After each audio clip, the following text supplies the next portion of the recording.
পরিবারের লোককেই তো তারা তুলে নিয়ে গেছে। মামলা তো নিশ্চয়ই হবে, মামলা হবে, কারণ আক্রমণ করা হয়েছে, বাড়িঘর ভাঙচুর হয়েছে, সেখানে হুমকি দেওয়া হয়েছে আগ্নেয়াস্ত্র নিয়ে, বিভিন্ন ধরনের অস্ত্রশস্ত্র নিয়ে বাড়িতে গিয়ে তারা বাড়ি ঘরে আক্রমণ করেছে।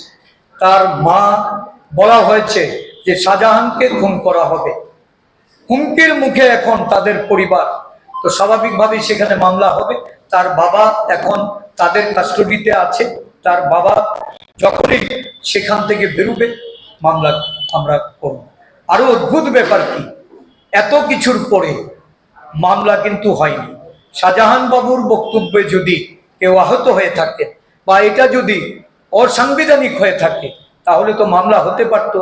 কালকের ঘটনার ঘটিয়ে তার বাড়ি আক্রমণ করে তার পরিবারের লোকদের মারধর করার পর রাত ৩টার সময় একটা মামলা হয়েছে এই পরিবারের বিরুদ্ধে। তার মানে কি সাজানো নাটক। আজকে মামলা দিয়েও তাদেরকে, মিথ্যা মামলায় তাদেরকে হ্যারাস করা হচ্ছে। তার বাবার কি অপরাধ ছিল, তার ভাইয়ের কি অপরাধ ছিল, তার পরিবারের মানুষের কি অপরাধ?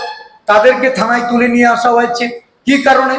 তারা মার খেলো, আমরা গেলাম, আমাদের উপর ইট পাটকেল ছুড়ল, কিন্তু দেখা গেল পুলিশ সেখানে এটা কোন ভূমিকায় তাদেরকে সেখান থেকে তুলে নিয়ে আসলো, গ্রেপ্তারও বলছে না, কি কারণে নিয়ে এসছে তার কোনো সঠিক ব্যাখ্যা নেই।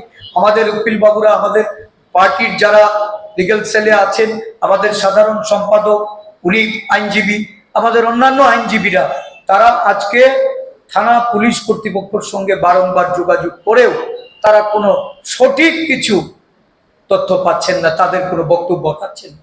তার মানে এখানে পুলিশের দিক থেকেও একটা, তারা সমস্ত বুঝতে পারছেন হোয়াট ইজ হোয়াট, কেন তাদেরকে সেখান থেকে তুলে নিয়ে আসতে হয়েছে, কার চাপে পড়ে, এটা তার পেছনে কে কলকাঠি নাড়ছেন নিশ্চয়ই আপনারাও উপলব্ধি করতে পারছেন।